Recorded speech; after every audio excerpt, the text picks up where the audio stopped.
Welcome to the Doc G Show, a radio show cluster.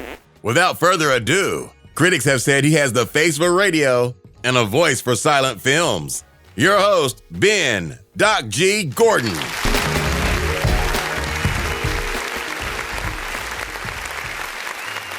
And we are on the air. Welcome to Doc G Show. I'm your host, Doc G. With me, as always, the one, the only, Mikey Maximus, the Furnicus. Say what? Charette.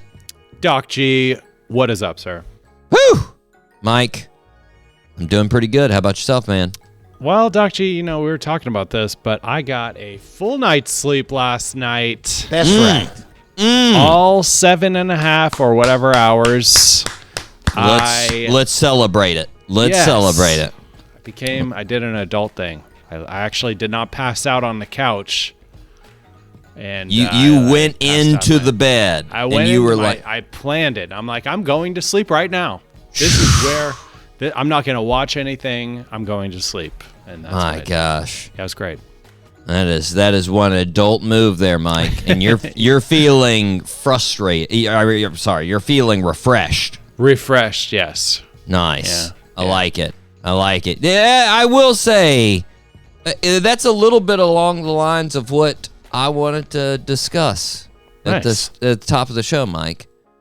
I wanted to discuss something that's vital, sort of like sleep, to our lives. Mm-hmm. And I got to say, there's something that frustrated me this past week, Mike. And I'll tell you what frustrated me. Word. Being rushed during a meal. Yes. So annoying. To me, Mike, it's one of the worst. I don't like it. I mean, one of the top things in my life, Mike, is eating. Mm-hmm. Mm-hmm. And it's very off-putting to me in general when somebody seems indifferent to food. Have you ever met one of those people? No, I don't know. Probably. What does that look like? Well, like somebody, they'll be like, oh, man, you know what I realized? I've only had a protein bar today. Huh? And like it's, 2 a.m. and you're like, what? They're like, yeah, I haven't eaten anything. Oh, well. And they just sort of move on and you're like, no. This is a crisis. You are planning out what you're going to be eating right now. This needs to be handled. Like, what's wrong with you? There aren't many animalistic drives in this world. In fact, it's really two. The drive to reproduce and the drive not to die. That's pretty much the two drives. Mm-hmm. And eating falls under that second one, Mike. Mm-hmm. It really helps you out trying to stay alive. That's why food tastes so awesome. Yeah. It's a reminder that you should shove it in your face every now and then so you don't die. Like, that's what it helps. Now, most people in our country don't have a problem with this. That's why the majority of our country is obese. Mm-hmm. Which I get, Mike. I totally understand that. You know? I'm like, that makes sense. These other people that don't care about food, that concerns me. Yes! I'm like, what's wrong with your genetics? What is wrong with you that you're just like, food? I guess. Like, it's so weird. Yeah. Which brings me back to my original point, Mike. Being rushed in a meal. Mm-hmm. Since food is so important to me, eating is like a celebration every time I eat. Doesn't matter where the meal is. Even when it's a meal in an airport. Like, I've got like 20 minutes between connection flights. I still want the presentation. Mm-hmm. I want to find a nice spot with the right ambiance where I can people watch. Might I even have a TV in my vicinity that I can watch? Yeah. And then after I finish, I can digest in peace for a minute, Yeah. I don't want my celebration with. It is very important. Very important. If you ever watch an animal show and it's got like a leopard on it and it kills an animal, it kills like a gazelle and then the leopard drags the body off somewhere up in a tree. Uh-huh. they think a lot of times he's preventing other animals from stealing his food. I like to think he's making a celebration. He's setting the mood. He's like, you know what? I gotcha. This doesn't look good. I'm going to go up in that tree. I'm going to be able to look over the savannah. I enjoy my gazelle carcass. That's what I'm going to do. Exactly. Okay. Exactly. Gotcha. Now, I bring this up, Mike, because the other day I was people watching on the sidewalk, and this dude came casually strolling by me eating a sandwich. Just eating a sandwich. Not a rush, Mike. He wasn't this dude wasn't eating a sandwich and like, oh no, and like running off to his next appointment. He was just strolling, eating a sandwich. He even stopped. He looked at his phone for a while he was eating another bite of his sandwich. And then he just sort of meandered off in the other direction. And I thought, what is wrong with this psycho? Like, what are you doing, Mike? Sit down, enjoy the day. He doesn't even have a drink with that meal. He doesn't have a napkin. What is your life right now? What are you doing? Like, it's just so bizarre. I couldn't wrap myself around. Have you ever done that, Mike? Doc G, I hate to say this, but everything that you're describing is me. Oh my God, Mike, no! I can go all day without eating, and it's like almost an inconvenience to me sometimes. No, eating Mike! food. No! Mike, I'm you sorry. are not going to live a long life by doing this. Actually, you will live a much longer life than me. But still, That's a fact. Mike, it takes precedent of everything you do. I know. That's all I'm thinking about. Right now, I'm thinking, what is my dinner going to be? That's what I'm thinking. I don't know what it's going to be. It might be pork loin. That's what it might be. I'm thinking about that right now. Oh, it's real nice. It's real nice, Mike. It's going to be real nice. But, Mike, I'm going to take a firm stance right now. I don't want to see you walking and eating casually. All right. And I also don't want to see you not thinking about food. You need to have an idea. Okay. Mike, what are you going to eat for dinner tonight? You're actually asking me this? I'm right now? asking you. Think about it. What are you going to eat? Stuffed peppers from There you- Costco. We already got them. Yeah. There you go.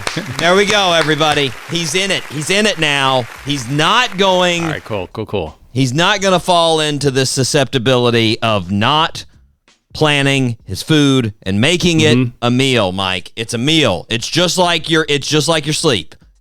Yeah. From now on, you're making it a thing. Okay. It's a All right. thing.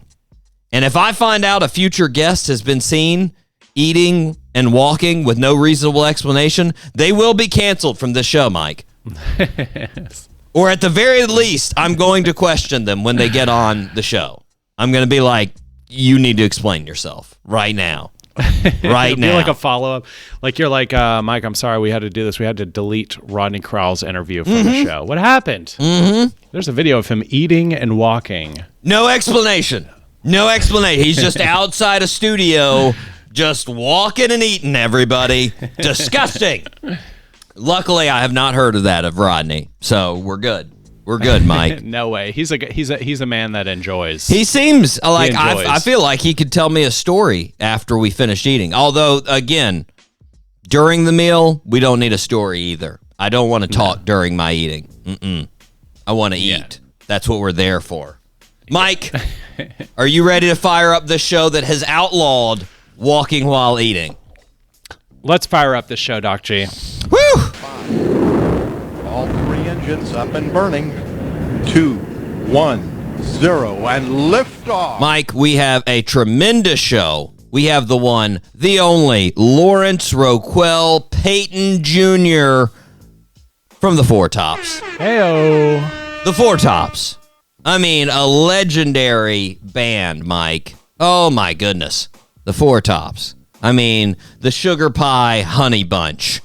Ain't no woman like the one I got. Are you man enough? Just Legendary. Yeah. so many jams, Mike. And we're going to talk.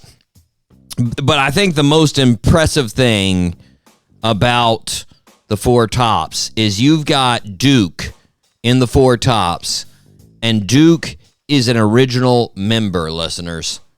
He started that band with the three other members in 1953.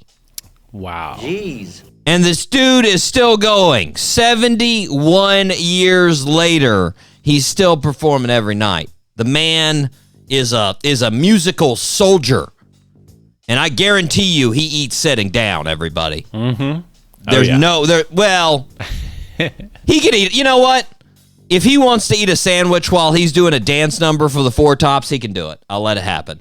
I'll let it happen, Mike. That's how respected Duke is on this show.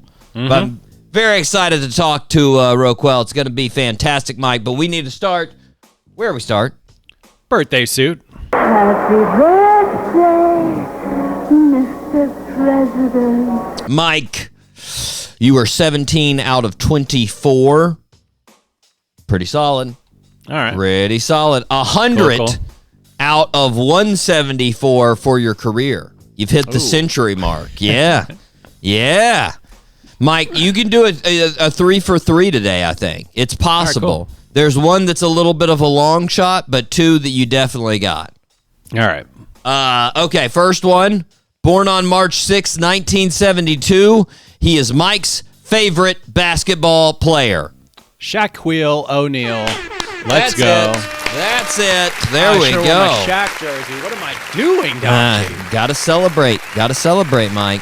Next Yeah. segment, I'm coming back with the Shaq jersey. I don't care. Turning the big 52. 52 for Shaquille O'Neal. There we go. Nice. Born in Newark, New Jersey. He was 6'6" by the age 13, Mike. 6'6". Gee. Very large fella by 13. He ended up going to LSU. He was a 2-time SEC Player of the Year and NCAA Player of the Year. And then after his junior year, he went to the NBA. Of course, he was drafted by the Orlando Magic. Once in the NBA, he required just all kinds of accolades. 15-time All-Star, 14-time All-NBA player, Rookie of the Year, 2-time scoring champion, MVP in 2000, 4-time NBA champion. He's on the 50th anniversary team. He's on the 75th anniversary team. And his jersey is retired by the Magic, the Lakers, and the Heat. Yeah. Yeah. Big thanks for Shaq. Big thanks for Shaq Attack. You still haven't eaten at his restaurant, have you? No, I was gonna go on. Sunday. I'm gonna make it a thing this week. There you go. You're planning it. I'm gonna plan it. He's planning it, everybody. I like it. Down. I'm gonna have a big Shaq chicken sandwich or whatever it is. Shaq Attack. Attack. There's a couple of them. There's like one's named after his uncle. I think the one from his uncle is the one that I was eyeing the most. That one looks good. That one looks good. But anyways, happy birthday to Shaq. There we go. Turning 52. Mike, are you ready to rip some headlines? Let's rip some headlines, Doc G. It's now time for Rip from the Headlines. Mike, you know Noah Cyrus? I don't think so. She's Miley's younger sister. Okay. Yeah, I don't. She's 24 years old. 24. Her mom, Tish. You know Tish Cyrus? You've probably seen her. I mean, I probably saw her. Yeah. Yeah. I know her dad. She recently got divorced from Billy Ray. That happened. Oh. That happened last year. Sad. Oh. Yeah. But in the same year, Tish Cyrus got remarried to Dominique Purcell. Now, all of this wasn't too interesting to me, Mike, until I saw that Noah and Tish are having a little bit of drama. And they're having a little bit of drama because Noah apparently used to date Dominique Purcell before her mom married him. Wait, what? What? Eskimo sisters. Ugh. She's dating the dude, or she was dating the dude her mom just married. Weird. Girl, come on.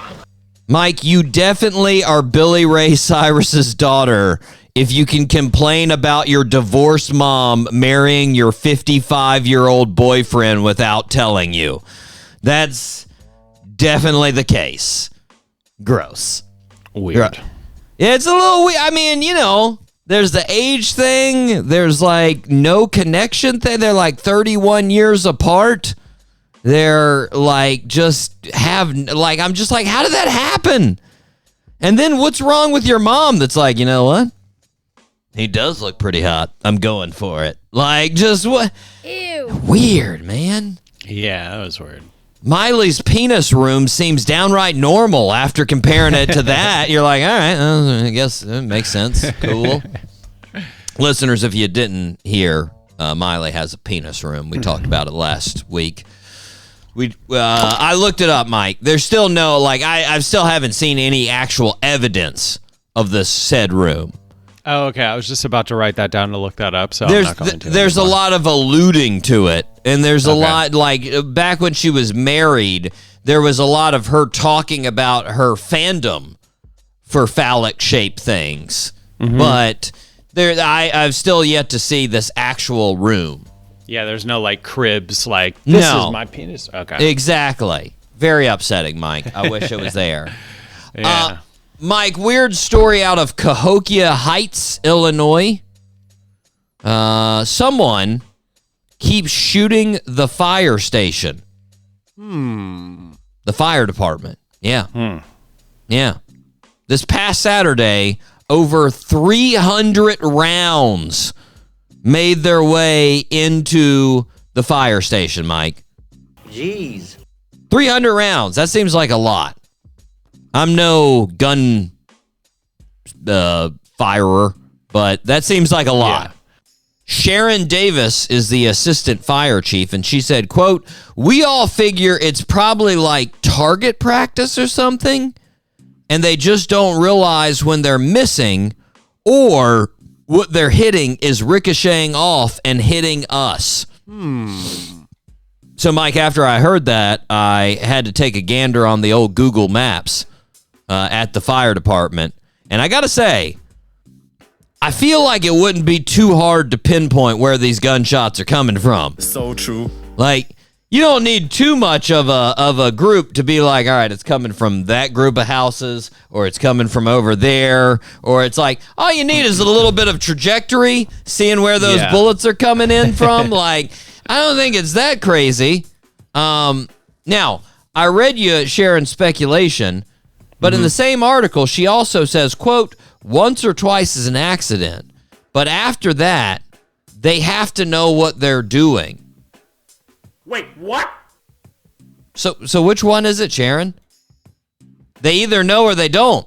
We're either dealing with idiots that don't know they're ricocheting off of a target, or they're just shooting at you. What do we have here, Sharon? Come on.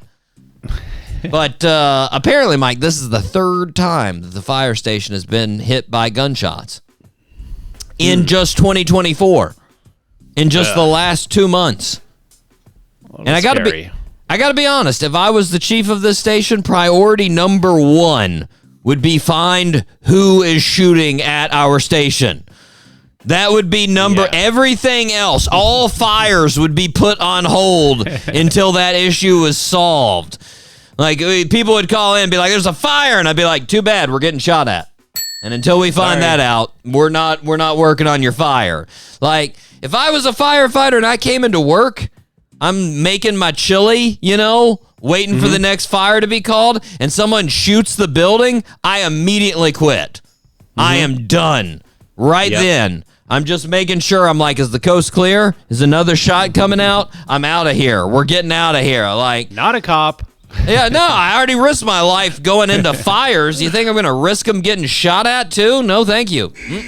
So, Doc G, did you determine anything? Any findings from looking at this from satellite imagery? Any speculation? Well, the pictures, of course, of the fire station are old on Google Maps. They don't actually have the bullets. So I need to see where the bullets are coming. I see. Okay. Right. Because then I can make a educated guess. Okay. You know? That's fair. I mean, let's be honest, there's only so many angles a bullet can travel at. They're not doing loop-de-loops and going around curves and everything else. Yeah.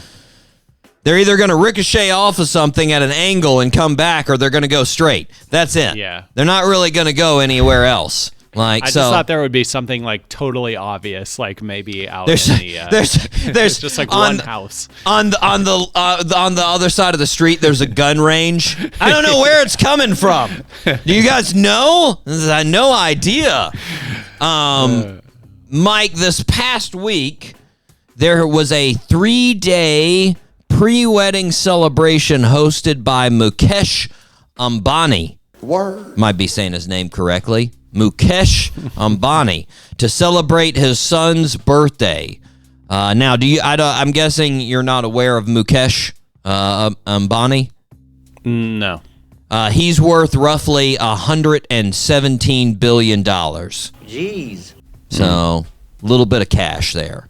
Little. Mike, some real notable folks were there. Probably most notable, Rihanna was there. Rihanna. Yeah, she was recruited to do a performance. She did a performance. Oh, I think I heard about this. And then she hung out for a while. Okay. Jared Kushner was there. Ivanka Trump was there. Mark Zuckerberg, he was there. Oh. Yeah. Yep. Mike, I am sure all of these great people were there because Mukesh has an amazing personality, right? And he's really fun to be around, right? That's got to be the reason. It's got to be super fun. And like Zuckerberg, you're worth $176 billion. What the are you doing there, man? Come on, you already got enough money. They even had a picture of him looking at this dude's watch, Mukesh's watch, that apparently was some like Audemars like $1 million watch or something, and Zuckerberg's over there like eyes all robotic and big, and you're just like, dude, you could buy 17,000 of those right now. That's not like, what, money is no object to you, you rich robot. Who cares? Like, what? So weird, Mike. So weird. Speaking of international news, a little international here, Mike. Vladimir Putin. He had his State of the Union address on Thursday. Which I didn't really know they have a State of the Union in Russia. I've never seen it, but I guess it'd be something like him saying, well, I still run everything, and everyone has to do everything I say. So, all right, we're going to keep doing this. But regardless, Mike, Putin laid out his plan for Russia, and in the plan, he mentioned all sorts of awesome upgrades for the people of Russia. Like upgrades to infrastructure, upgrades to hospitals, a plan to increase the birth rate in Russia, and life expectancy. Now, it sounds all good, right? That sounds like all positive things. But a lot of experts pointed out, Mike, there is one problem with that. They don't have any money. They have been in a severe budget deficit since they decided to casually invade their peaceful neighbors of Ukraine. That's a fact. It's been an issue. I got to be honest, Mike. I don't know. If I'm a Russian citizen, I might find it a little suspect. You know? When he brought that up and he was like, guys, here's all the great things I'm going to do for you. I'd be like, hey, you know, I still haven't got my cancer vaccine yet from this guy. He said that was coming. And the other day, I just went through an x-ray machine like 10,000 times because I was like, who cares? I got the vaccine coming, right? Doesn't matter. But now I still haven't got one. I don't know. I'm a little concerned. It's almost like this guy doesn't follow through, you know? He's a bit devious, if you will. A little Mike. bit. Just a little bit. A little devious. Mike, sad story from page 6. This is a sad headline here. The title, quote, Mark Dodson, famous for Star Wars and Gremlins, dead at 64 after suffering a massive heart attack. Sad. R.I.P. Yeah. Yeah. R.I.P. You know, he had some cool. You know, I do believe he was the guy that made the little gremlins and whatnot. Oh, you know? yeah. For some reason, I was thinking he was the voiceover guy. But yeah, It could have been. He was the make. He did. He could have been. I think. Is Or one of the two. He like did both. Yeah. I'll look it up. We'll find out. But the thing that got me, and I know this is a little off the point, Mike, but do you need to say massive when it kills a person? Yeah. You know, in that title, I mean, Mark Dodson, famous for Star Wars and Gremlins, dead at 64 after suffering a massive heart attack. It killed a person. I think we get it. Like, that would be news if the article was like, Ned Carson, dead at 67 after suffering a minimal, barely noticeable heart attack. What? How did that happen? That's weird. Hilarious. Just weird, Mike. Doesn't make sense. Mike, let's see. I think we got time for two more. Mike, let me hit you with some bad news first. Humpback whale population numbers have fallen 20% since 2012. Yeah. And 2 dead humpback whales washed ashore just this week in Virginia Beach. Yeah. But here's the good news, Mike. Humpback whales don't seem concerned. Well, that's good. Photographers in Hawaii off the coast of Maui just took some pictures of humpback whales having sex. Oh. Yeah. Yeah. This is the first time humpback whales have ever been recorded having sex. Oh, wow. Oh, I can't wait to watch that. Yeah. Now, what's the big kicker, Mike? What's the big the even bigger news? It was gay sex. Yes. Yeah, 2 dude whales. Yes. Going at it. Awesome.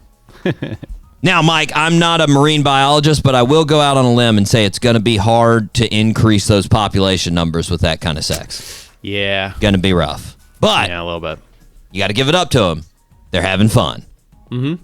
They're having fun. I did think, I was like, wouldn't it be awesome if the whales were smart enough to know, like, what they were doing, and they were doing it just to mess with humans? If they saw the boat coming, they're like, oh, God. Another photographer. Hey, you want to have sex with each other? That will throw them in such a loop. They'll be talking about it for weeks. We'll just go at it, and they're just gonna blow their minds. They're gonna be like, "Oh my God, it's 2 male whales going at it." It'd be so awesome. Anyways, Mike, check it out.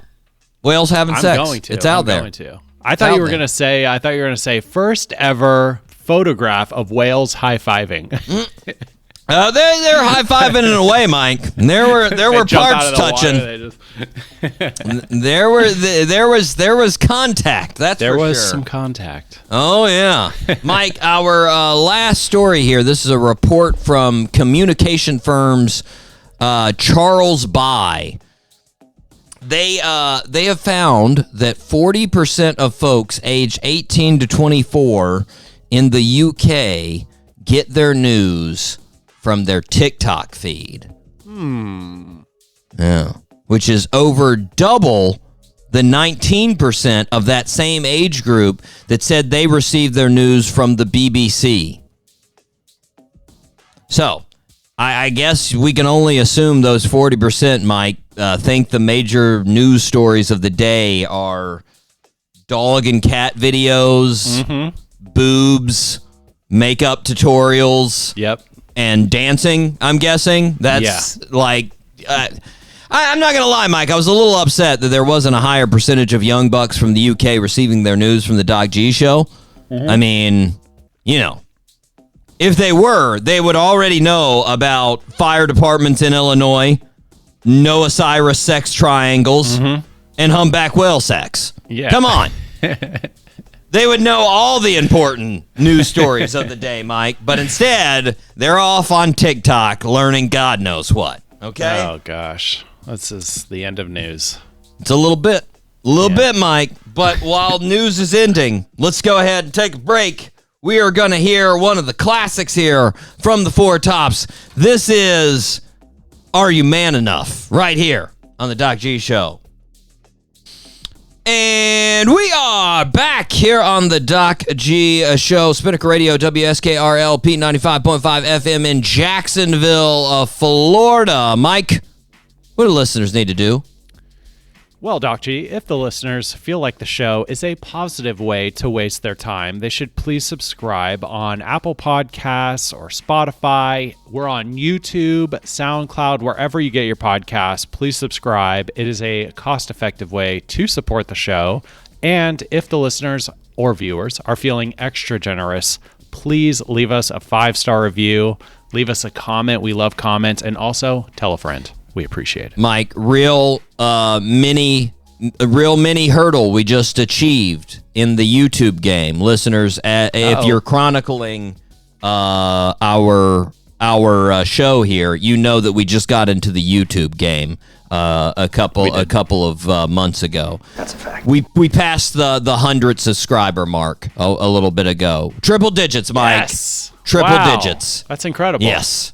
So we're doing it. We're in the triple digits. We're now well on our way. We're going. We're just skyrocket from here. I love it. And we've got a post that's over 200 likes too. So there we go. There we go. Yeah. So thank you. So thank you. YouTubers, keep on watching and listening. Mm-hmm. We appreciate it. Mike, we need to thank the regulars, the 5-star listeners. Here we go. Shout out Jacksonville, Florida, Columbia, South Carolina, Radford, Virginia, Gainesville, Florida, Frankfurt, Germany, Anoka, Minnesota, Ashburn, Virginia, Piracai, Brazil, San Diego, California, Dublin, Ireland, Boardman, Oregon, Genoa, Italy, Richards, Texas, Barcelona, Spain, Winfield, West Virginia, Biloxi, Mississippi, Tulsa, Oklahoma, Peoria, Illinois, Katy, Texas, Toms River, New Jersey, Olive Branch, Mississippi, Asheville, North Carolina, Los Angeles, California, Spartanburg, South Carolina, Athens, Georgia, Baton Rouge, Louisiana, Chicago, Illinois, Boynton, Virginia, and Fort Lauderdale, Florida. There we go. Hey-o, Fort Lauderdale. There we go. Bringing up the caboose, Mike. Fort Lauderdale. Thank you, Fort Lauderdale. We appreciate the listens. We do. Mike, we got some interesting 4-stars. Fishers, Indiana. Shout out to Fishers, Indiana. Bilthoven. Probably saying that wrong. Bilthoven, Netherlands. There we go. Orlando, Florida. Hey. Yeah, shout out to O-Town. Keystone Heights, Florida. Shout out to you guys. Brooklyn, New York. Shout out to Brooklyn. Waycross, Georgia. Shout out to you guys. Stuttgart, Germany. Shout out to you guys. Oakland, California. Buenos Aires, Argentina. Gonna really screw this one up. Mandaluyong City, Philippines. Probably screwed that up. Philippines. Sorry, guys. Let's just emphasize the Philippines part of that. Phoenix, Arizona. Aberdeen, Scotland. Rock Hill, South Carolina. Knoxville, Tennessee. Austin, Texas. And Columbus, Ohio. Mike, we've got the top 5 countries outside of the U.S. Here are the top 5 countries. Brazil, Philippines, United Kingdom, Germany, and the Netherlands. There we go. Nice. Thank you, guys. Shout out to you, international listeners. We appreciate it. Mike, next week, listeners, I will be bringing back a little topic or a little segment known as interesting facts you didn't know that you needed to know and probably don't. It will be back next week. I love it. Yeah. Love that stuff. But Mike, we need to open up Miscellaneous File real quick. I've got a question for you. I was sort of wondering if you're the same as me on this. You might be complete opposite. It might be like that whole food fiasco. But whenever you hear a person end a story with, I could die happy. Is your reaction the same as mine? Is your reaction, nope? Not the case. I don't know about you, Mike. I don't care when it is. I'm not dying happy. I don't want to leave this earth. I am good, right? Like, Yeah. you could say I just won the lottery and won a Nobel Prize and given 4 honorary doctorates, and I saved 100 children from burning buildings, all after having sex with 3 supermodels, and I'd still be like, wait, I can't die now. Don't let it happen. Yeah, no Come way. on, man. Like, Yeah. I just hear people say, I could die happy, and I'm like, no. Not happy whatsoever.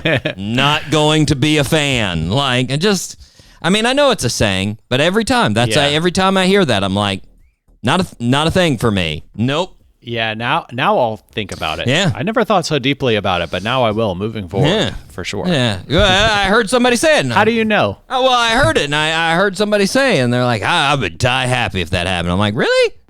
So I would not die happy with anything. Doesn't matter what. It could be the most satisfying thing ever, and I'd be like, no, wait. Just come on. Anyways, Mike, we are going to take a break. We are going to be back with the fantastic Lawarence, Roquel Payton Jr. from the Four Tops right here on the Doc G Show.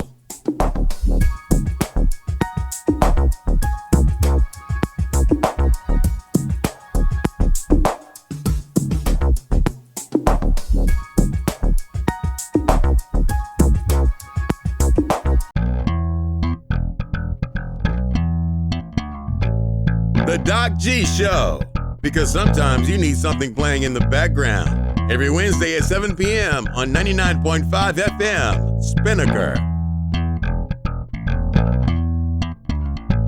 This is 95.5 Spinnaker Radio. WSKR-LP-FM, UNF Jacksonville.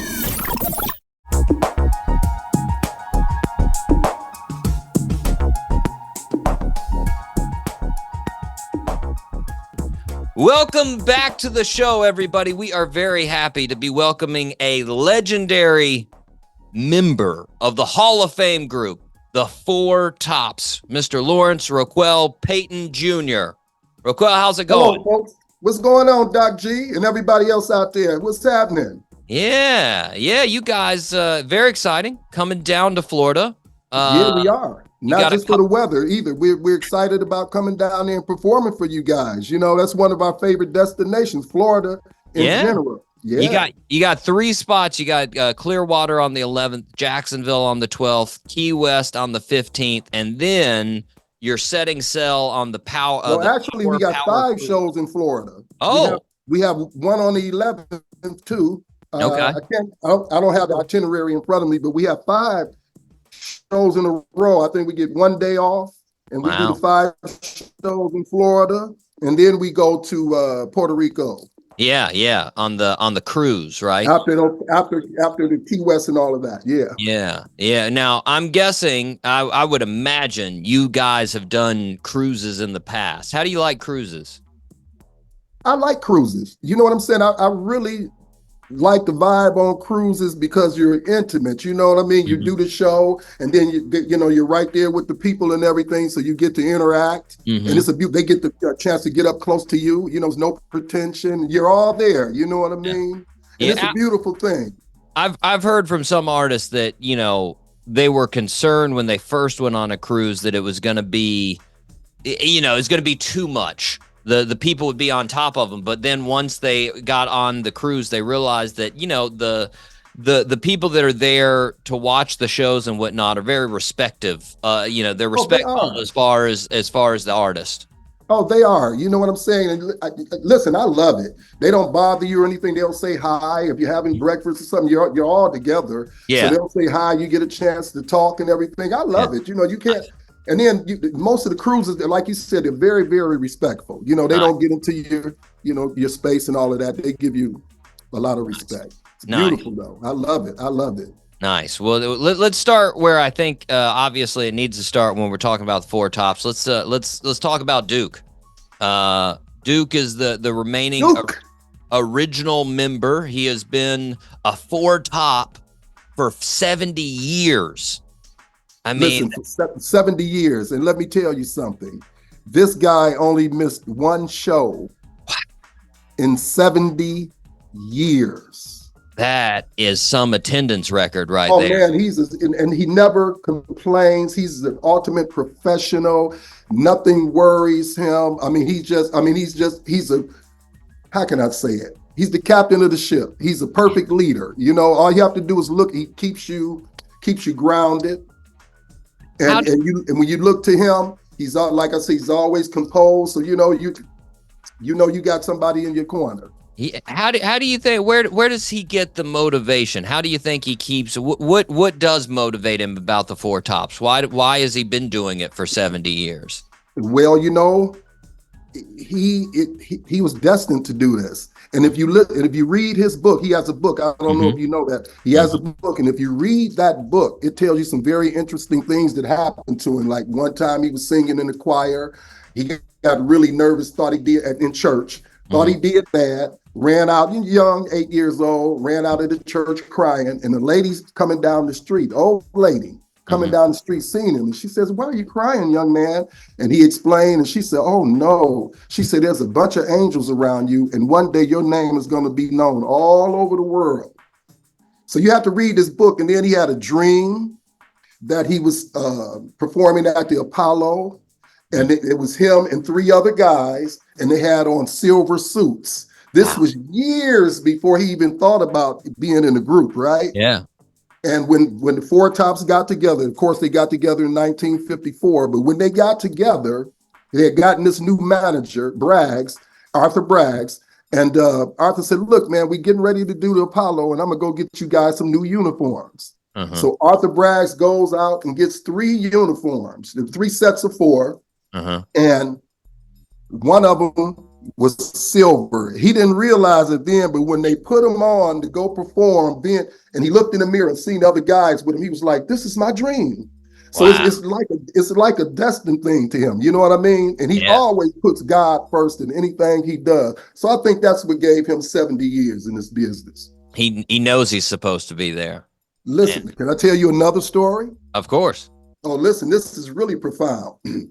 So years after, you know, they got together in 54, they signed they had sung behind everybody between 54 and 64 before signing with Motown. They had been with a couple of record companies and everything. They had been doing really, really well. And they had worked from 1954 to 64. Then when they signed with Motown, of course, they had all the success. So you fast forward to the 80s. He gets a vision. And his vision is somebody's talking to him, you know, from the spiritual realm. And his vision tells him, "Look, I've done everything I told you I was going to do. I've blessed you. I've given you success. You and your guys, I've given you great success. You're known all the way or all around the world. Now it's time for you to pay homage to me." He's talking to God, right? So he, you know, and at that time, so he went to the other fellas and said, "Look, I had this dream."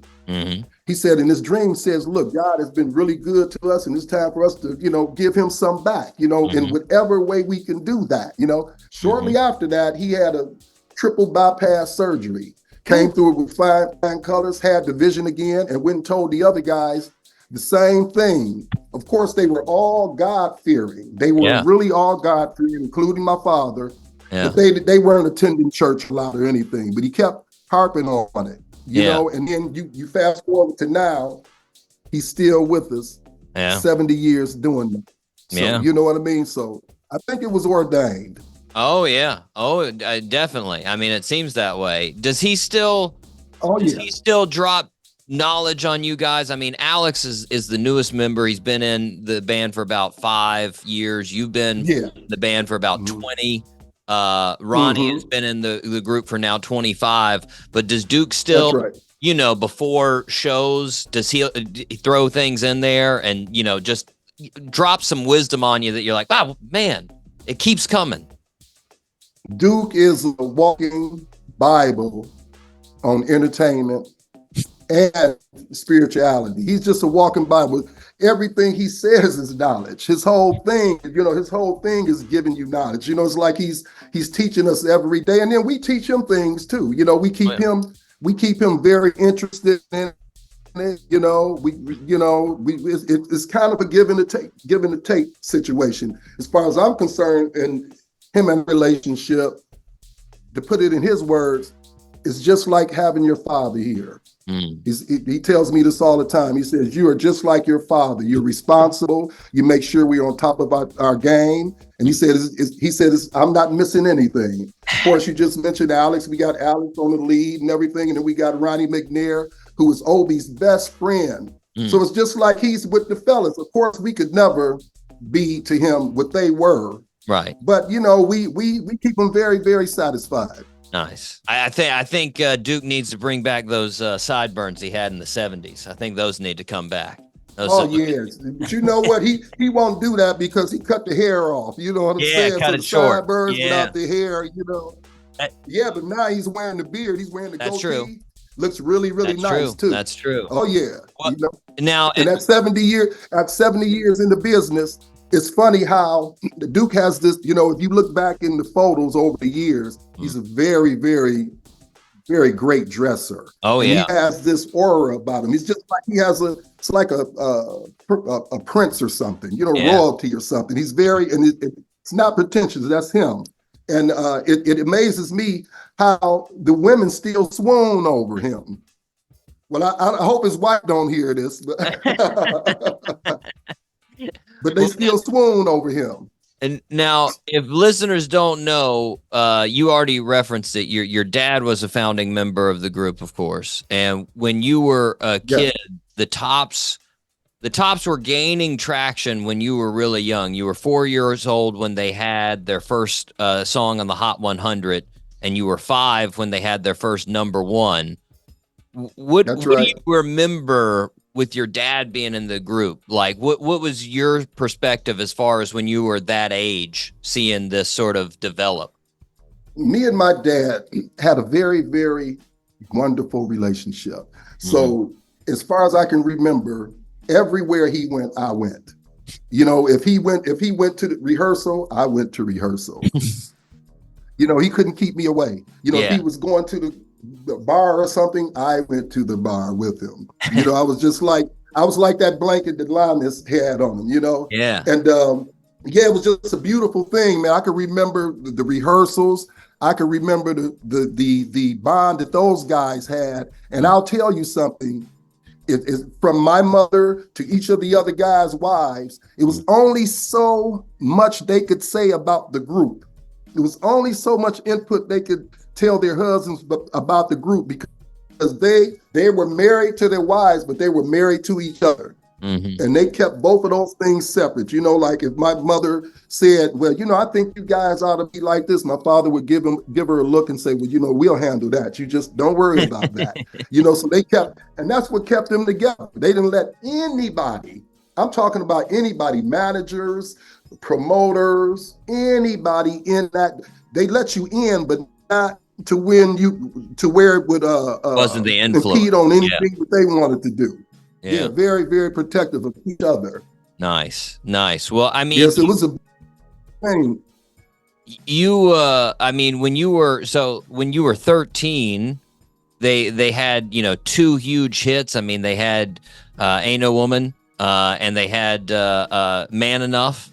I mean, I feel like when you're a teenager, was that something that like you wanted to brag about? I feel like that'd be something like I'd be going to school and like, or was it just something that, you know, you lived with?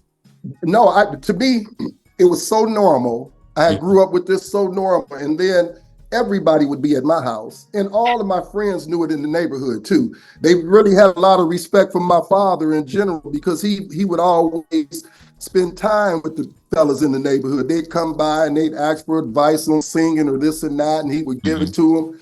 I never carried my father being a foretop on my shoulder, because it was so natural to me. It was just so, I grew up with that. So it was nothing special to me, maybe to the people outside, but to me, it was just a normal thing. So I never had that attitude, and it served me well, you know, because you could get bullied by some stuff like that. Oh, you think you're good because your father is I never had those problems because I never carried myself like that, and I don't now. And after I'm off of that stage, I leave that right there. And when it's time to go back on, I do that. But when I'm off, I'm just Roquel.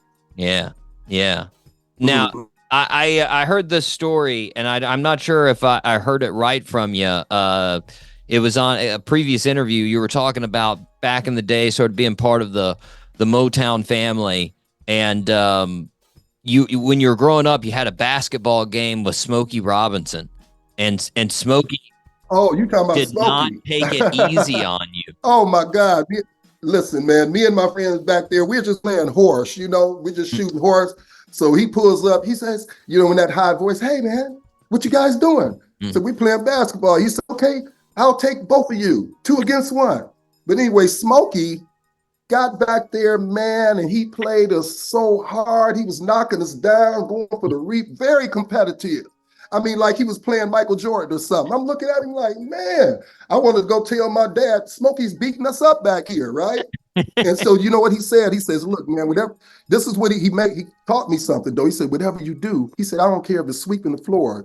Make sure you give it 100%." He said, "Everything you do, proceed at it at 100%, and you won't know anything else. You'll be your best at whatever you do." It made so much sense. Oh yeah, But of course, we didn't play him anymore.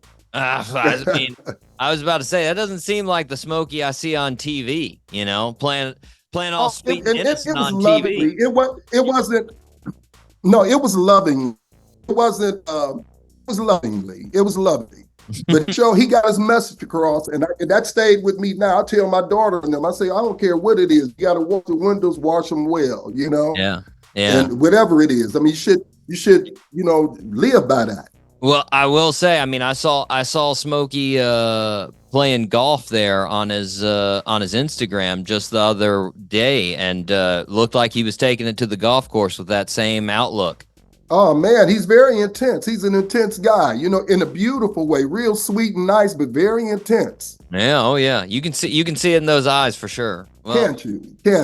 Well, so I mean, along with that, your dad was the vocal arranger for Motown. That's true. Mm-hmm. And I mean, you said you were his shadow. Did you learn? Did he teach you the sort of 4-part harmonies, or was it just you watching him do his thing that you just sort of picked it up? Me watching him do his thing. I got a couple sisters that sing real good. My daughter can sing, and everybody has the ear. My sons, they have the ear and everything. But with my father, he never trained us or anything to do music. It was exactly the opposite. Go to school, be a lawyer, be a nurse, or be a doctor or something. He never put that on us. Mm-hmm. And when he seen that he couldn't keep me away from it, he facilitated things for me to be able to learn and grow within this. He gave me access to his studio.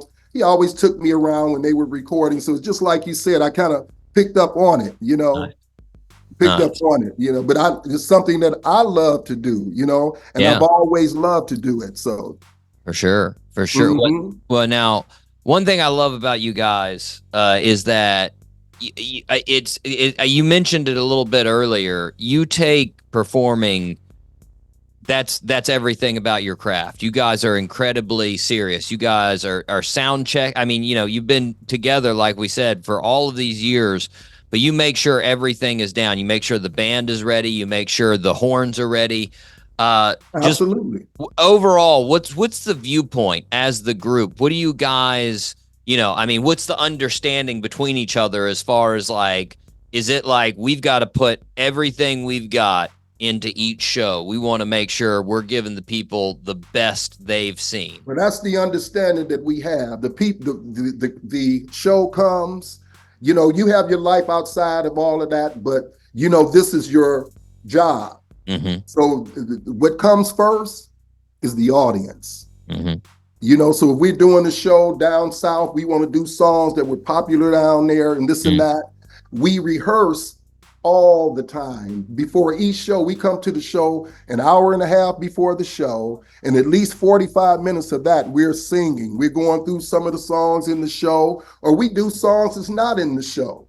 Just to keep us in tune and keep us in. We sing other people's stuff. Like if we're working, we work with the Temptations a lot. So right. If we were flip-flopping where one would open and then one would close. One day one would open and then you switch flop. Yeah. So when the Temps were on stage, we might be in the dressing room listening to them singing Temptation songs, singing their harmonies too. Yeah. Anything to keep us in shape, you know? Nice. And Nice. and we have that understanding. So everybody knows this, you know, so nobody comes to play. Right. Everybody knows, and we have fun doing it. It's not like, hey, do this and the whip is out. We don't have to do that because everybody loves what they're doing. And we've set such a precedence in what we do that the rehearsing and all that just comes natural. We have a great music director that keeps the band tight and everything. And we have a lot of, him and I communicate on everything. Nice. So it just takes us two to, okay, what are you guys going to sing? Okay, and how you going to do this part? Okay, and then, you know, and it all comes together. Well, now I know it's hard, but currently, what would you say your favorite Four Top song to perform is right now? Woo, that's a hard one. That's a really, really hard one. You know, I know this might sound a little cliche-ish, but I like them all.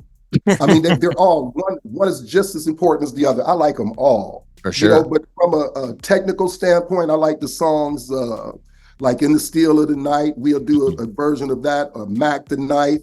We got a beautiful version of that, MacArthur Park.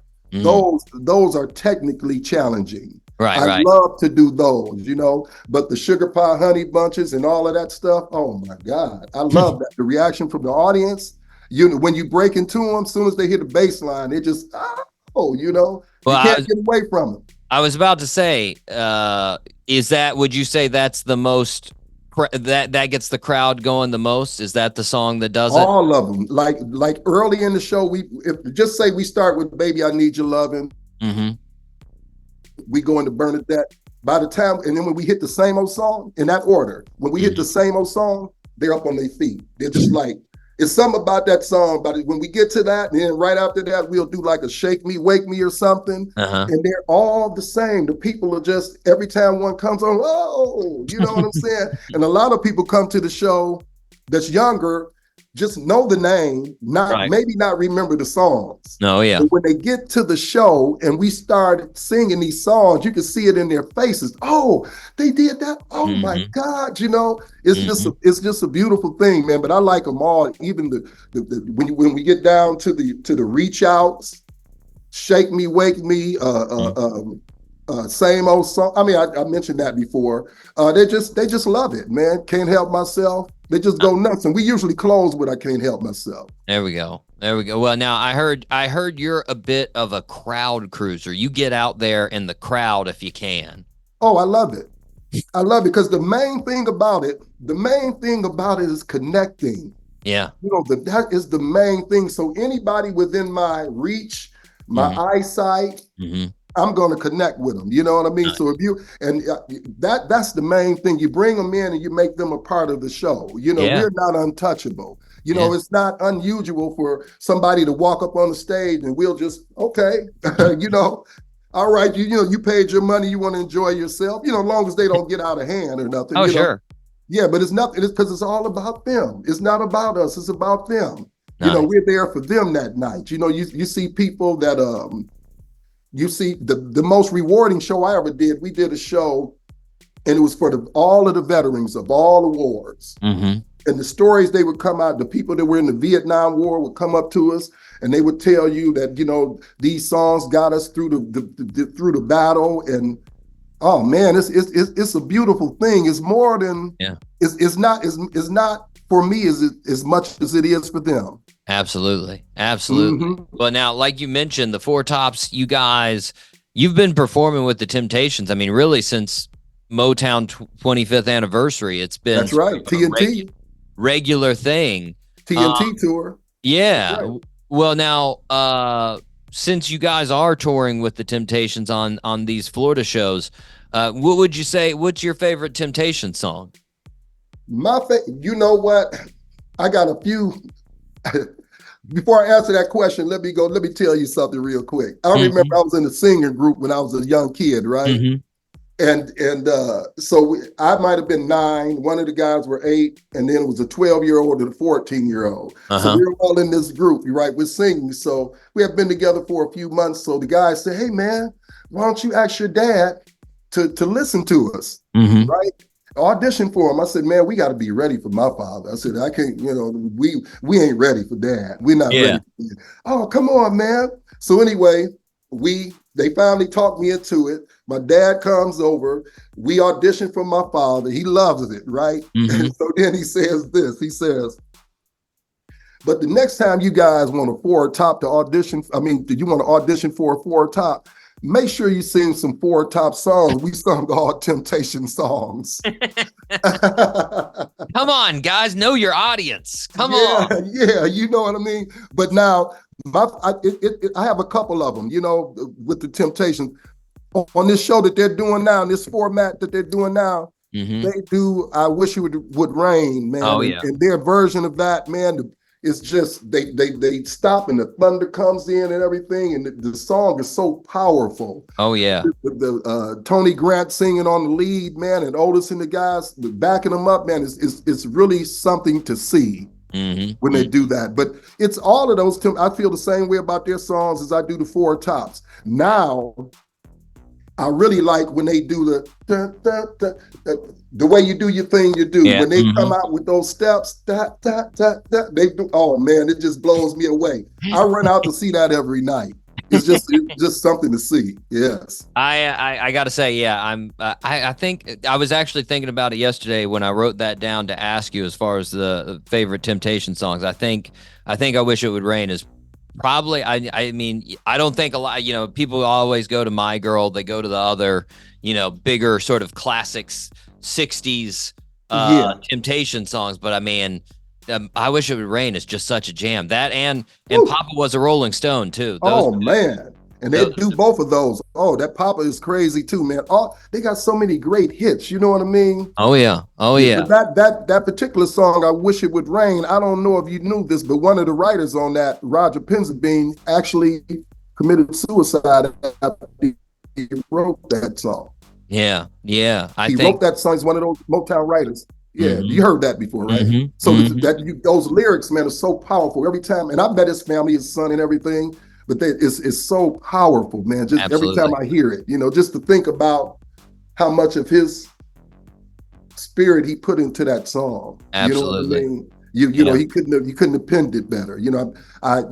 It's sad to equate that with the song. Yeah. But it's still a great song. It takes nothing away from it. But you see where that, you see where that emotion came from. That's the thing. But now those guys, they interpret it so well. Well, since you're touring with the Temps, and it's always sort of been this way, is there still a friendly competition to see who can get the crowd going the most? Oh yeah. Absolutely. We go out there, listen, we're backstage and we're shaking hands and we're talking all this love, flower, and peace and stuff. And then we go to the dressing room, we be like, yeah, put this in. We gonna get them tonight. Of course, yes, it is, and you have good nights and bad nights. One night, Tony Grant wasn't feeling good. His voice wasn't quite there, and then one night Alex wasn't feeling good. His voice wasn't quite there, They didn't let up on us and we didn't let up on them, Oh, no excuses. It's definitely a friendly competition for sure. Nice. Absolutely. Nice. Well, one of the things, and you already sort of mentioned this earlier, but, one of the things I love the Temptations, but with the Temps, the original 5 Temps were only together for about 5 years. And then That's right. The next 20 years, there were members all over the place. And your dad and the other 4 tops were together for 42 years. And the only reason, before my dad died. I was about to say the only reason that it didn't last longer was because they passed away. Yeah, that's all it was. They stayed together. What made their bond so strong? I'll tell you what made their bond so strong. It's just simple. All you had to do was hear them in the room, sitting in the room, just singing. And it was so angelic and beautiful. I mean, this group here, we can sing, but we're very good. But when those four guys got in the room and started blending, it was like angels. I'll tell you a story. My mother, at this particular time, sadly to say, my mother and father had broken up, right?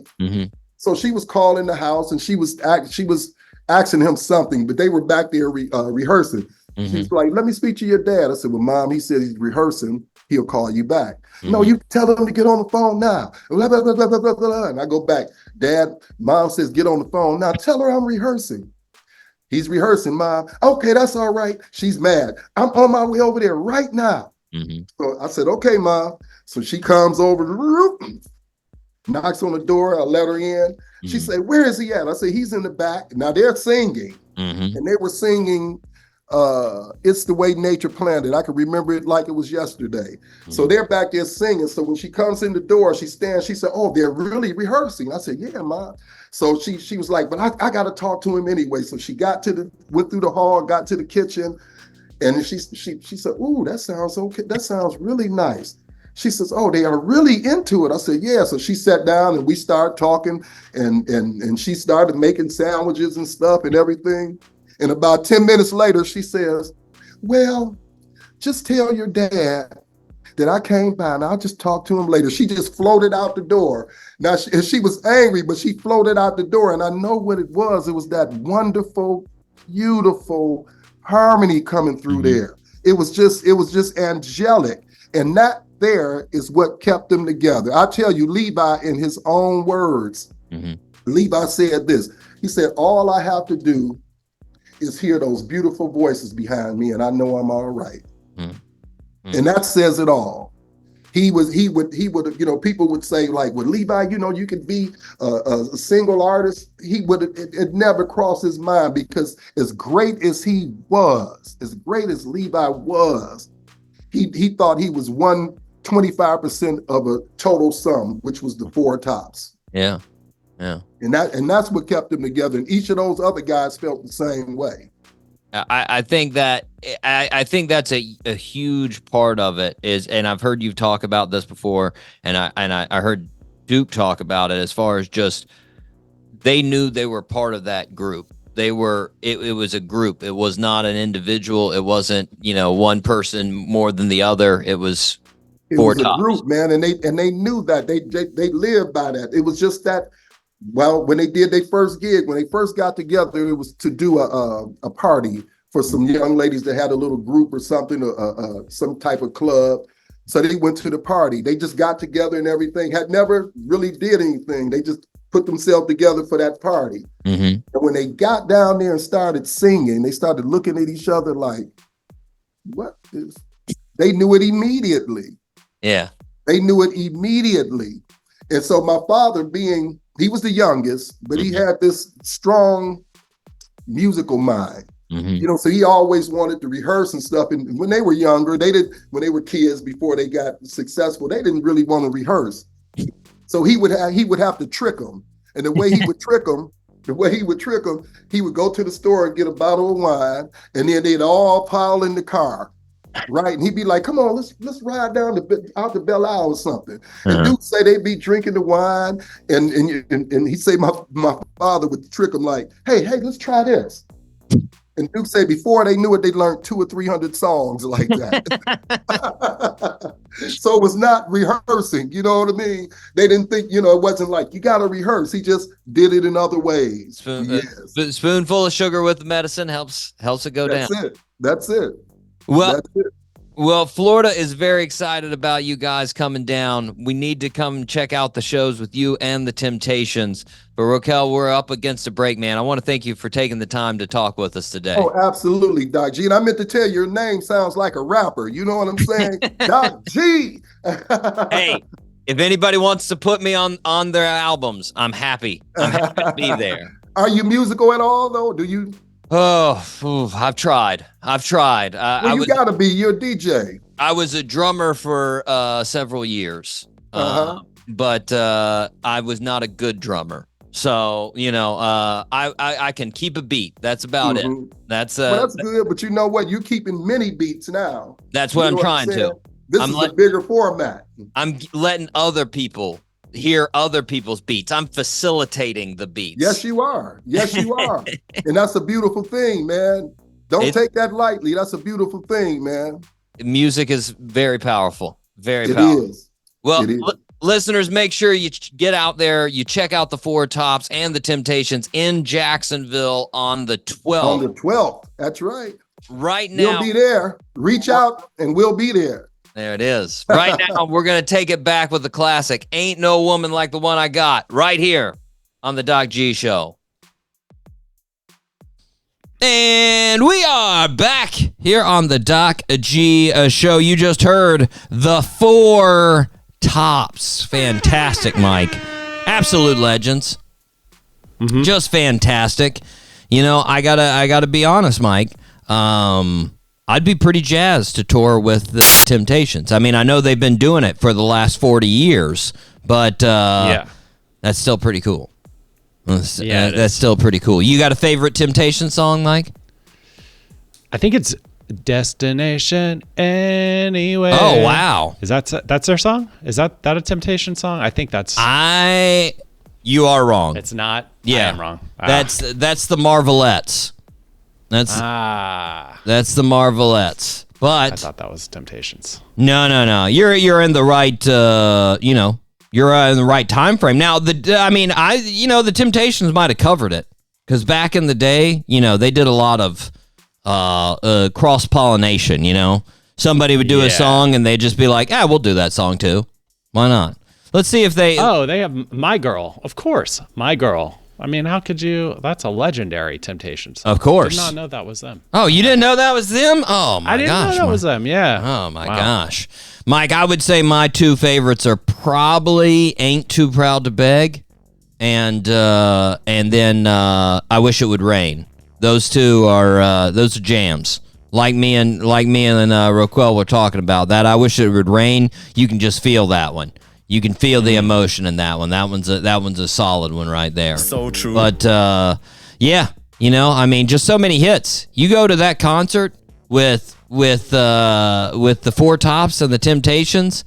My God, it's song after song. You're just here's every single song. You're gonna be like, what?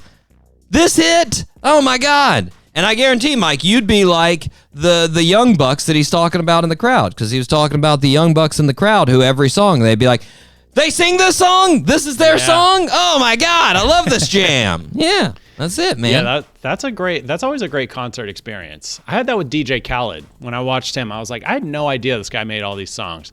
So that would be a fun show to go to. Oh, it'd be good, man. It'd be good. Yeah. But Mike, we need to move on to the fastest growing segment in the world. Mike C. Top 3. That is correct. That is correct. Mike, you chose a sneaky difficult one. I wasn't really thinking about this one enough, and then I realized. So, listeners, if you weren't here last week, Mike's top 3 choice was top 3 viral videos. And then once I started looking at it, I was like, oh, there's a lot of choices here. A lot of things that we got. That's correct, Mike, right? Were you hesitating because of your coffee over there, or did you choose something different? I kind of chose something different. Oh, no. I apologize. That is my fault, I think. Yeah, we did choose the viral videos. For some reason, I was doing jump scares. Yeah, no, I nixed that. Remember? I said I wasn't going to see jump scares, man. Oh, yeah, that's right. Well. I wasn't going to see jump scares. I'll share my top 3 jump scares. You can share your top 3 videos. My bad, Doc G. I'm so sorry. Oh, no. Now we're going to have a completely different list. Listeners, okay. Yeah, we're going to have to go. You know what, Mike? Let's not. Well, I don't know. Do you want a mixed list? Do you want to just throw these two lists together, or do you just want to present one list and then we'll do another topic next week? What do you think's better? Let's just share both lists. Why not? Okay. I mean, because you're not going to do the jump scares and the viral videos, and we'll just we'll figure it out. All right, all right, listeners. So this is a new experience. Two lists that have nothing to do with each other that we're going to count down. Two top from threes, top 3. 2 for 1. That's right. 2 for 1. You guys are getting a deal because of Mike's mistake. Yes.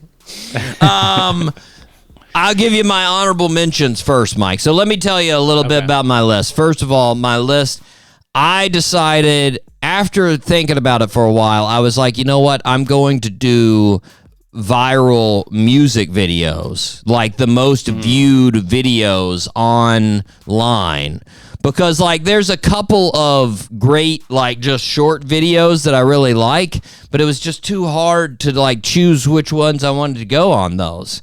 So I went music videos for my top 3, but I do have 2 honorable mentions that aren't, well, one of them is actually still sort of a music video.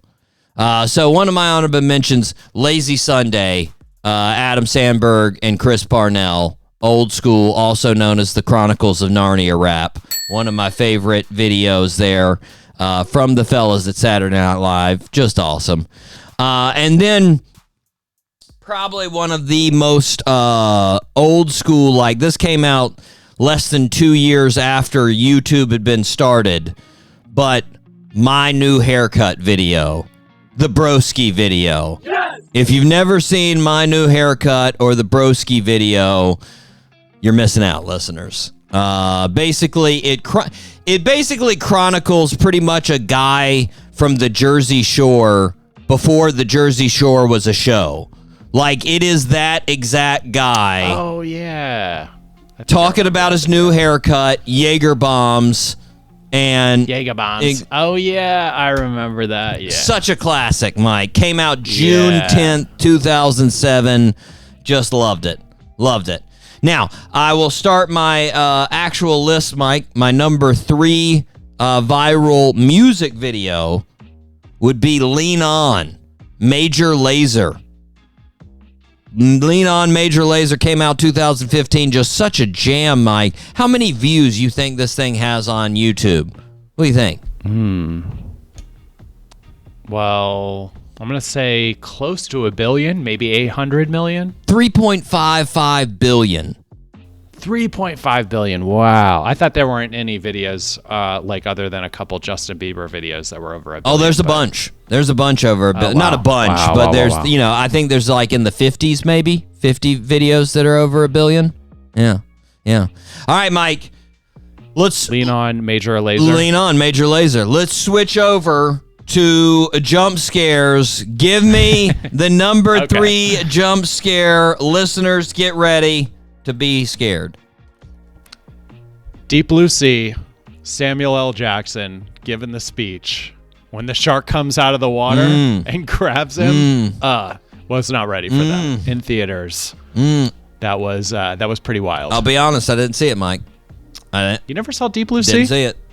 Didn't see it. Mike, you got to know, if it's not a comedy or if it's not just like a straight action, there is probably a very low likelihood that I'm going to see it. I'm not. Yeah. Big monster movies. You're not Godzilla. All those. No. Yeah. Okay. No. Well, I mean, I'm not against it. I've seen the like older Godzillas back in the day, but yeah, it's just not. 9 times out of 10, if I've got a choice of a movie, it's going comedy. There's no. Nice. Because I mean, let's be honest, Mike. The world sucks enough. I don't need to add any other drama to it. I need more comedy in my life. For sure. Mike, my number 2. But you know what? I'm gonna put it on the list real quick. I'm gonna Deep Blue. I'm Deep Blue Sea. Yeah. I might see it. I'll be ready for the jump. Mike, my number 2. Now this has one of the most views of all time of any music video. Despacito. Despacito. Yes. How many views do you think it has? $5 billion. Now, this is the one without Justin Bieber, just so folks know. This is not the Justin Bieber mix. It actually has way, way less as far as the music video. The original Despacito, $8.3 billion. Wow. Yeah.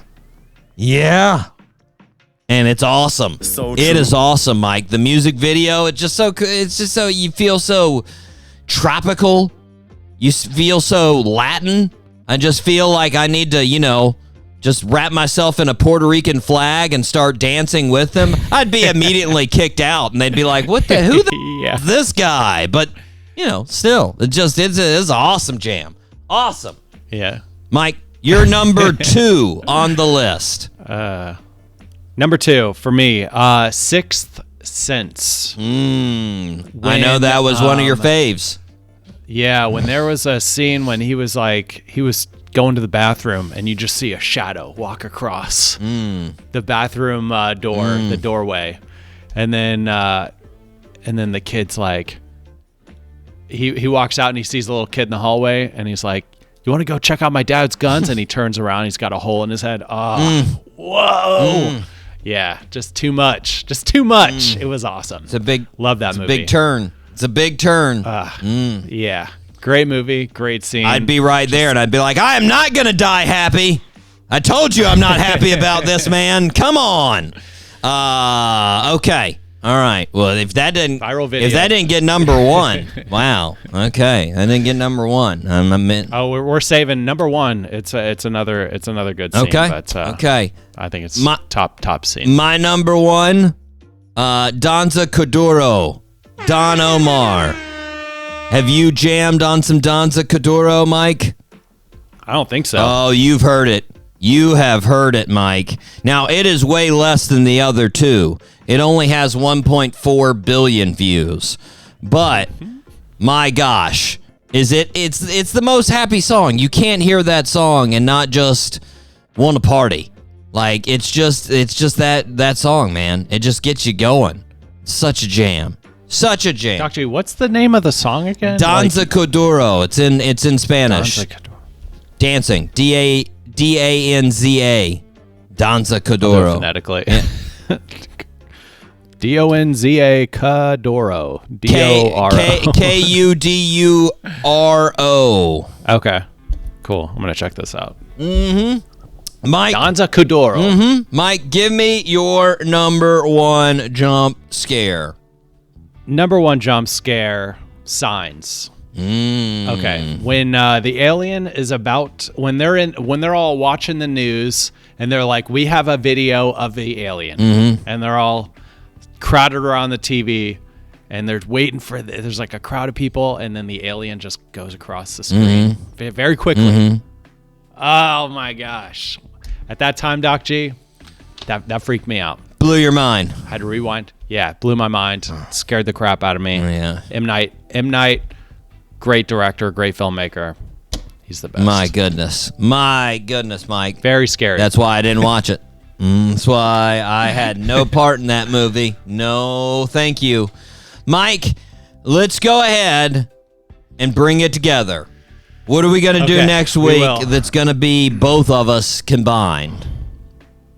Okay. Next week, top 3 board games. Okay. All right. Top 3 board games. Haven't played a board game in a hot minute, but I'm going to have to... Me neither. To think about it. Gonna have to think about it. I do have those weird friends that every now and then are like, hey, you want to have like a game night? What? What's wrong with you? No? I want to sit there and talk like normal humans. I don't want to play a game. Then I usually get sucked into it. I haven't been actually sucked into it. And then it's usually great, and you're like, oh my gosh, this is amazing. Why don't we do this all the time? No, sure. I'm always the naysayer, and then it's a happy situation. I'm like, guys, weren't you excited to do this thing that we all wanted to do? Me included. I was very excited about it. Mike, we've got 2 birthday suits left. Do you want the one that you think you can get, or the one that might be rough? Let's go with the one I think I can get, so that way I can go with confidence Okay. into the, hopefully, Okay. the one that I can't. Born on March 6th, 1994, he played for the Boston Celtics for 10 seasons. Just this past year, he was traded to the Memphis Grizzlies.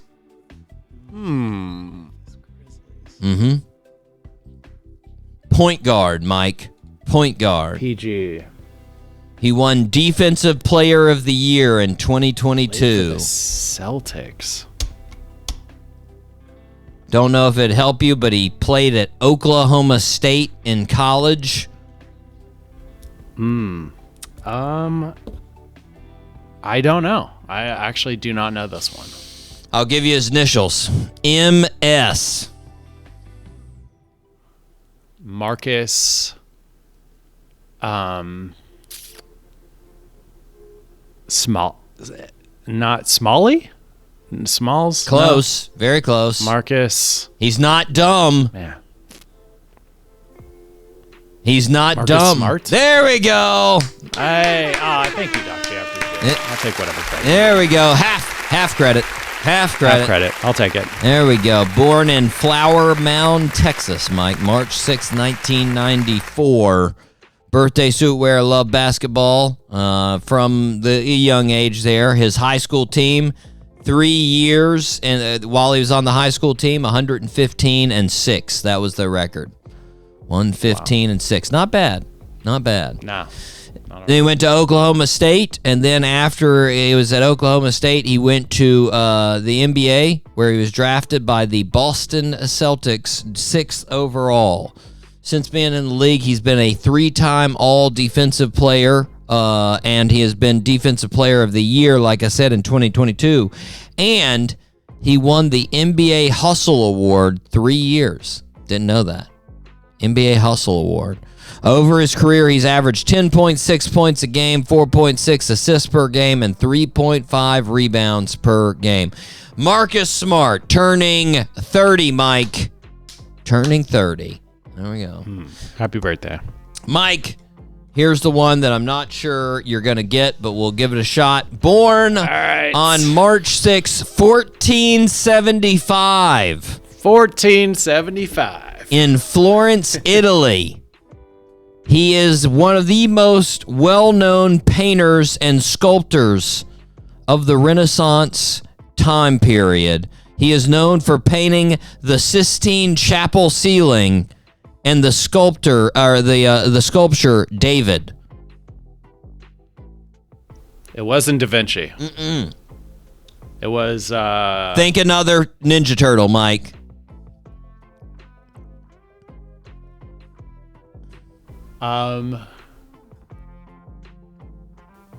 Michael, nah. Is it Michelangelo? There we go. There it is. Yes. I'm giving him full credit, listeners. I don't care if I gave him a clue of think of another Ninja Turtle. I will take it. He needed to know he needed to know the Ninja Turtles to get that. So he knew the Ninja Turtles, so that counts, okay? It counts. Thank you, Doc G. I appreciate it. So yeah, he loved painting. He loved sculpting. At age 13, he started apprenticing for one of the most famous painters in Florence. He attended a Platonic academy there. In 1504, he finished his most well-known work, which would be the statue of David there. In 1505, he was commissioned by Pope Julius II to build the Pope's tomb. This was an insanely big operation he had to do there. And even though he worked on it for 40 years, they never actually finished. So never got to his point where he thought it was satisfactory and they had finished the work. During the same period, overlapping, he did the Sistine Chapel. That was a 4-year period that he worked on that ceiling. That's wild, Mike. You ever look at the whole Sistine Chapel? Like, I've never been there. My brother's been there. Yeah. I've never traveled there. But I checked it out. You checked it out? I was there. What'd you think? It was beautiful.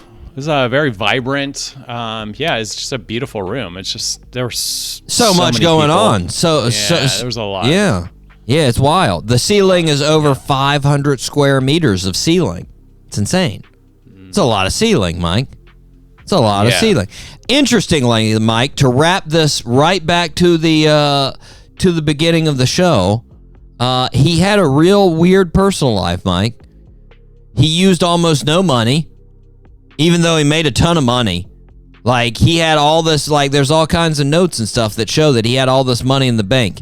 He had tons of, like, he had more money than, like, princes and dukes and everything, and then he just never spent any of it, ever. Like, and he slept in the clothes that he wore during the day. Like, he just, like, you know, would just go to sleep, just, you know, in the same clothes, same deal. And true artist.